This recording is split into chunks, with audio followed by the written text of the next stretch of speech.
500,000 Japanese were burned alive. 8 million Japanese have no home to return to. All this is due to the US's retaliation against Japan. So what kind of deep hatred do the US and Japan have? Let's move on. Those who are familiar with the history know that the US was not willing to participate in World War II. Some people guess that the US is trying to buy back Japan's arms. Some people guess that the US is trying to promote separatism. Some people guess that the US is trying to promote national peace. In short, it's all mixed up. But the reason why the US joined World War II is very clear. That is, Japan attacked Pearl Harbor. Because for the US, compared to Japan's heavy losses in 90 minutes, they are more shocked and humiliated. Another point is the strategic passivity. Pearl Harbor is one of the most important naval bases in the Pacific Ocean. It is also a major transportation hub. After the attack, at least within a few months, the US could not restrict Japan's military operations in the Pacific Ocean.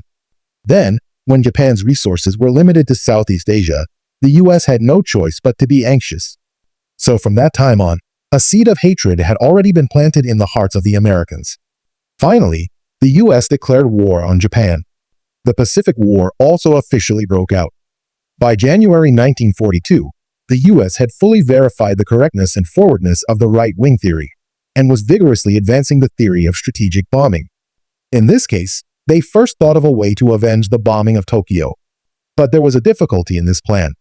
After the Pearl Harbor was attacked, there was no place in the Pacific Ocean for troops to gather. In other words, if the US wanted to attack Japan, it would have to take off from its hometown and cross 10,158 kilometers to war in Japan. This is obviously a bit ridiculous. In addition, there is another way, which is to use aircraft carriers to shorten the space distance and then launch bombers. This method is theoretically feasible, but the carrier-based bombers have a shorter route and less cargo. It also has to open the carrier to an area close to Japan before it can reach it. Once Japan reacts, it will definitely attack the carrier directly. Then the Americans will definitely lose. And Japan also expected that the United States would retaliate. It had already built a 1,000-kilometer warship lookout line in the local East Coast. In this case, the U.S. military's plans seemed to be impossible. But the Americans did not give up and continued to change the strategic deployment. In the end, they came up with a new combination of aircraft carrying land-based bombers to the Japanese coastal area, and then the aircraft took off and the carrier immediately returned to the air. This method can be said to be both the beginning and the end. It can not only hit Japan, but also ensure the safety of its carriers. The only difficulty is where these aircraft should land after attacking Japan. At that time, the United States thought that the war between China and Japan was heating up. The enemy's enemy is a friend. Let the aircraft land in China. After that, the U.S. senior officials just passed this strategy without a word. The funny thing is that in order to ensure that the news is not leaked, the United States did not even say hello to this matter in advance. At the same time, the U.S. military was very determined about this attack. They launched 2 of the only 3 aircraft carriers. The 2 aircraft carriers were madly refurbished. All the soldiers involved in the war had been trained in a targeted manner. But what everyone thought of was that as soon as the fleet arrived at the airport, it was discovered by the Japanese military. At the critical moment, the bomber took off urgently. It was close to the sea and flew low to avoid the pursuit of the Japanese radar. In the end, after 6 hours, it flew to the air of Japan. On that day, they bombed 10 military targets in Tokyo. In addition, there were Hengbin, Mingu, Shenhu, and Daban. But due to the tight schedule and heavy tasks, the effect of the attack can be said to be insignificant.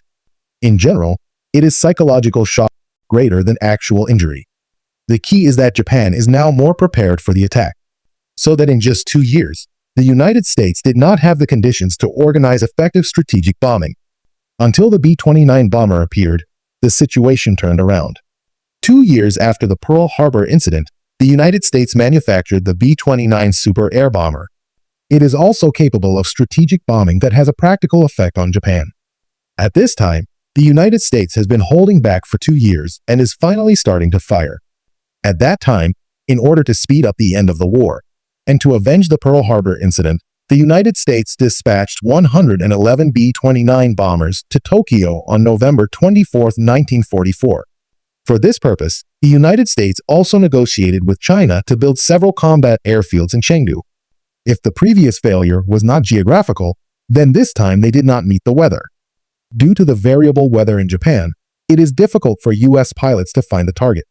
Most of the missiles fired were biased. The Americans did not give up, and in June, they attacked Japan 20 times and fired nearly 1,000 tons of missiles. However, the damage caused was still not enough to hit the cost. Now it seems that the United States has the weather, but the geographical situation is not as good as it should be. In the end, there is no peace at all. In this case, Curtis Lee May appeared. Let me briefly introduce Lee May. Before World War II, he was still an ordinary man who could not see the stars. He had no military basis, and he was silent, especially violent. It seems that he was born to fight. So after the outbreak of World War II, Lee May found a place in the army. He became a pure professional soldier, or even a killer. Lee May, who is not very interested in monitoring hunters, often thinks about how to simply and efficiently kill enemies. He believes that as long as there are enough people to kill, the war can be won. For this reason, he often goes deep into the enemy's base, and even longs for a battlefield. Under his pure desire for victory, he tried to be a general at the age of 37. So the purpose of the American senior officer's transfer to Japan was very simple, which was to end the war as soon as possible. And Lee May was also happy to carry out such a task, because on the European battlefield, they have been abusing the Germans for 20 months, and have basically locked down the battlefield. The most important thing is that in his heart, he was eager to revenge on the Japanese for the attack on Pearl Harbor. But what Lee May didn't expect was that it was not an easy thing to bomb Japan. The set he used on the Germans basically didn't work in Japan.